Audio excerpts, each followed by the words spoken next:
जय हिंद। देखिए, रूस यूक्रेन युद्ध में बहुत सारे समर्थक देशों की संख्या बढ़ी है, साथ में ही शत्रु देशों की संख्या बढ़ी है। मतलब कि कई ऐसे देश हैं जो कि रूस का फेवर कर रहे हैं और कई ऐसे देश हैं जो कि यूक्रेन का फेवर कर रहे हैं। और देखेंगे साथ में कि इनमें से कई ऐसे भी देश हैं जिनमें जिनमें परमानेंट दुश्मनी नहीं थी, लेकिन फिर भी ये केवल और केवल समर्थन के कारण, मतलब दूसरे देश के समर्थन के कारण आपस में एक दूसरे के दुश्मन बन गए। तो क्या है यह सब मामला, क्या इससे तृतीय विश्व युद्ध होकर रहेगा? तो चलिए इन सब बातों को पूरी डिटेल से इस वीडियो में जानेंगे। तो सबसे पहले आप जानते हैं कि ये जो रूस यूक्रेन में युद्ध हो रहा है वो फरवरी से हो रहा है नाटो के लेकर। फरवरी में बहुत ही भीषण युद्ध हुआ था और देखेंगे बीच में कुछ शांत हुआ पूरी तरह से, लेकिन शांत नहीं हुआ। और अब इसी महीने मतलब कि अक्टूबर में बहुत सारे ऐसे देश हैं जो कि रूस के फेवर करने लगे, कई ऐसे देश हैं जो कि यूक्रेन का फेवर करने लगे। जैसे कि देखिए, ईरान फेवर करता है रूस का और इजराइल फेवर करता है यूक्रेन का, तो जिसके कारण यूक्रेन और ईरान में दुश्मनी हो गई, इधर रूस और इजराइल में दुश्मनी हो गई। तो इसी महीना में आखिर क्या हुआ कि कैसे कैसे ये दोस्त बने, कैसे कैसे ये दुश्मन बन गए, तो चलिए अब हम इसको जानते हैं। तो सबसे पहले हम जानते हैं ईरान और इजराइल की दुश्मनी, ईरान और इजराइल की दुश्मनी। तो देखिए, जो इजराइल है वो ईरान को अपने अस्तित्व के लिए दुश्मन मानता है। मतलब कि अपने अस्तित्व मतलब अपने देश को कायम रखने के लिए इसको दुश्मन मानता है। क्योंकि आप देखेंगे ये जो इजराइल है इसका निचला हिस्सा, ये देखिए इसका निचला हिस्सा कहलाता है फिलिस्तीन। और ये जो ईरान है और इसके नीचे जो यहाँ पर सऊदी अरब है, सऊदी अरब ये कहता है कि ये जो इजराइल है ये एक देश नहीं है। मतलब कि ये दोनों, ईरान और सऊदी अरब, ये दोनों इजराइल को एक देश नहीं मानते, स्वतंत्र देश नहीं मानते, बल्कि कहते हैं ये कि ये जो इजराइल है इसी फिलिस्तीन का भाग है, न कि खुद मतलब इजराइल फिलिस्तीन का भाग है। जिसके जो इजराइल ने फिलिस्तीन के भाग को कब्जे कर अपने आप को समझिए उसको मारकर इसके धरती को अपने इस पर कब्जा कर लिया था, जिसके कारण आप देखेंगे इजराइल और ईरान और सऊदी अरब में पूरी तरह से दुश्मनी व्याप्त है।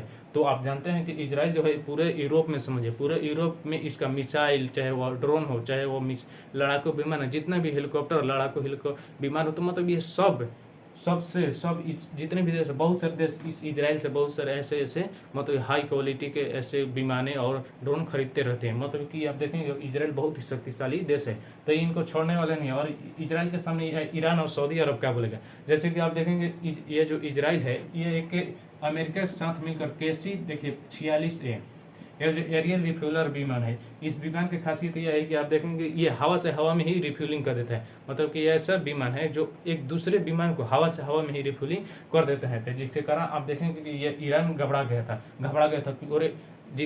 और ये पूरी तरह से घबरा गया था। और ये अपना जितने भी इसके परमाणु रिएक्टर हैं ये सबको अपने इधर वाले क्षेत्र से समझिए इधर स्थानांतरित करिए, ताकि ये जानता था कि ये जो विमान है ये हवा से हवा रिफ्यूलिंग करेगा और इसका रिफ्यूलिंग कर उतरना भी नहीं पड़ेगा और आराम से ये हमारे जो परमाणु रिएक्टर और सैन्य अड्डा इस पर आराम से एयर स्ट्राइक मार सकता है। और देखेंगे इजराइल जो है इस ईरान पर हमेशा नजर गड़ाए रखता है और इस ईरान पर कई बार एयर स्ट्राइक मतलब कि हवाई हमले ये कर चुका है। तो आप समझें कि इजराइल और ईरान में कैसे दुश्मनी बनी। तो ये हो गया। तो अब चलिए हम जानते हैं ईरान और रूस, ये दोनों मतलब कि ये ईरान और ये रूस, ये दोनों दोस्त कैसे बन गए?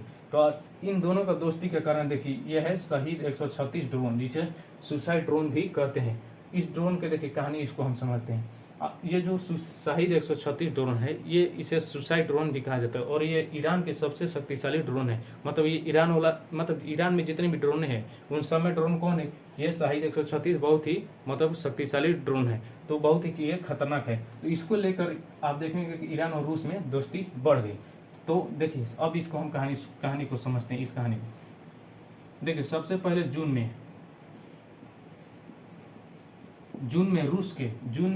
रूस के बहुत सारे प्रतिनिधि मंडल गई इस ईरान के सेंट्रल ईरान के एयरफील्ड के दौरे पर गई। एयरफील्ड में तो समझिए वैसे जगह पर कि जहाँ से ईरान के बहुत सारे लड़ाकू विमान हो, ड्रोन हो, जहाँ से इसका संचालन होता है, जहाँ पर इसका खतरनाक ड्रोन और लड़ाकू विमान रहते हैं, वहाँ पर देखने गई होगी, सब देखने तक इस जून में गई सब देखी ताकि इसका कौन खतरनाक है। तो इससे पता चला कि ये जो शहीद 136 ड्रोन है ये सब अन्य सब में बहुत ही खतरनाक है। ये जून में ये गए, पहला दौरा इसका हुआ, रूस के प्रतिनिधि मंडल का जून में पहला दौरा। और जुलाई में देखिए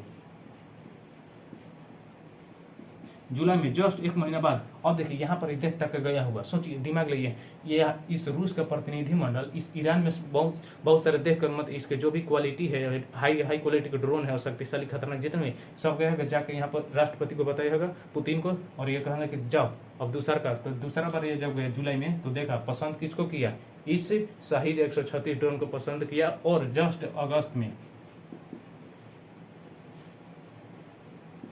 में समझिए इसके साथ इस ड्रोन के वहाँ के, चूंकि हम जानते हैं कि जिस देश में, चूंकि ये ईरान का सबसे शक्तिशाली ड्रोन है शाहिद 136, तो यहाँ का प्रतिनिधिमंडल गई जो अगस्त में जाकर इसके साथ ट्रेनिंग क्यों, क्योंकि इसको उड़ाना यहाँ के जो सैनिक होंगे, जो भी इसको उड़ाने वाला ड्रोन होंगे, वे सब इसको बताए होंगे रूस के प्रतिनिधिमंडल को, देखिए ऐसे। तो पूरी तरह से अगस्त में यहाँ पर रूस के प्रतिनिधिमंडल के साथ इस ईरान के इस शाहिद 136 ड्रोन के साथ समझिए पूरी तरह से ट्रेनिंग हुई। और जस्ट आप देखेंगे सितंबर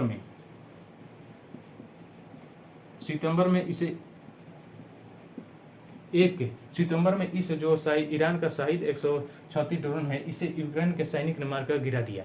अब समझिए, ये तो ईरान मानता था कि ये हमारा सबसे शक्तिशाली ड्रोन है और यूक्रेन के सैनिक ने इसे मारकर गिरा दिया। और इस पर जो यूक्रेन के राष्ट्रपति है जेलेंस्की, समझिए वो मतलब इसको मजाक उड़ा दिया है, इसको हम कुछ नहीं समझते हैं, एकदम उड़ा दिए। तो अब सितंबर में इस पर हमला करके इसे उड़ा दिया। तो और समझिए ईरान बौखला गया कि अरे ये तो हमारे देश का सबसे शक्तिशाली ड्रोन को मतलब कि मारकर गिरा दिया। तो अब समझिए यहीं से दुश्मनी स्टार्ट होती है ईरान और यूक्रेन में, और यहीं से दोस्ती मतलब और मजबूत होती है रूस और ईरान में। जिसके कारण ईरान ने अपने बहुत सारे ड्रोन, इस शाहिद 136 ड्रोन को रूस को देना प्रारंभ किया, क्योंकि आराम से रूस इसका प्रयोग आसानी से कर सकते हैं। और रूस आप देखेंगे बहुत ही शक्तिशाली देश रूस भी है, इसको दिया और जाओ। और अक्टूबर में आप देखिए, जस्ट अक्टूबर में ये जो रूस यूक्रेन पर हमला करना स्टार्ट कर दिया। और इसके ऐसे जगहों पर हमला किया जहाँ जैसे आप देखेंगे पर्यटन स्थल, टूरिस्ट प्लेसेज, ऐसे धार्मिक स्थलों पर पूरी तरह से इसे बर्बाद कर दिया। इसका महत्वपूर्ण मतलब शहरों पर बम गिराए, इसे ड्रोन से हमला किया।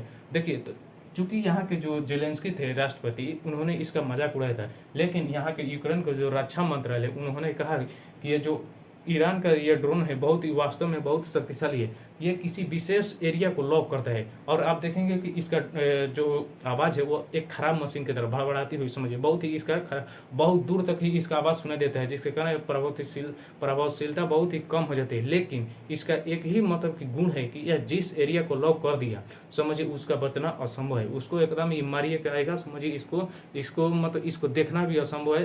देखिए सुन सकता है, लेकिन ये किसी विशेष आर्थिक क्षेत्र को विशेष क्षेत्र को अगर ये लॉक कर दिया तो उस क्षेत्र को समझिए पूरी तरह से ये बर्बाद कर देगा। और इसी गुण के कारण ये जो ईरान का शाहिद 136 ड्रोन है, इसी गुण के कारण मुख्य रूप से इसी गुण के कारण ये जाना जाता है। तो आप समझे कि ये ईरान और रूस की दोस्ती कैसे हुई और यूक्रेन और ईरान की दुश्मनी कैसे हुई। तो चलिए अब हम जानते हैं कि यूक्रेन और इजराइल की दोस्ती। देखिए इसके आप देखेंगे कि रूस ने यूक्रेन पर नाटो के लिए बहुत सारे हमले किए, जिसके कारण मतलब इसको समर्थन के लिए बस आया। आप देखेंगे इजराइल ने उसी समय, जैसे कि देखिए 14 जुलाई को बहुत सारे इसको यूक्रेन को बहुत सारे अपने हथियार दिए और हेलमेट दिए, जैसे 1500 हेलमेट दिए इसको, 1500 प्रोटेक्टिव शील्ड मतलब कि वे सुरक्षा कवच दिए, और देखें सैकड़ों में माइन प्रोटेक्शन सूट दिया और हजारों गैस मास्क दिया, मतलब उसी समय ये दिया था ये इजराइल यूक्रेन को। अब साथ में आप देखेंगे 27 जुलाई को बहुत सारे खाद्य सामग्री उपलब्ध है, क्योंकि यहाँ पर इतना त्रासदी जनसमझी मच गई थी। यहाँ के बहुत सारे लोग बड़ी बड़ी बिल्डिंगों को ढा दिए थे, जिसके कारण यहाँ पर अर्थव्यवस्था बहुत ही सारी गड़बड़ा गई थी, जिसके कारण ये इजराइल मतलब समर्थन के लिए एक मतलब दोस्ती के भाव से समझिए एक भावना उत्पन्न हुई, जिसके कारण ये इजराइल ने इसे यूक्रेन को बहुत सारे ये सब सहायता प्रदान की है। तो ये रहा आप देख यूक्रेन और इजराइल की दोस्ती। तो चलिए अब हम जाते हैं कि रूस इजराइल की दुश्मनी।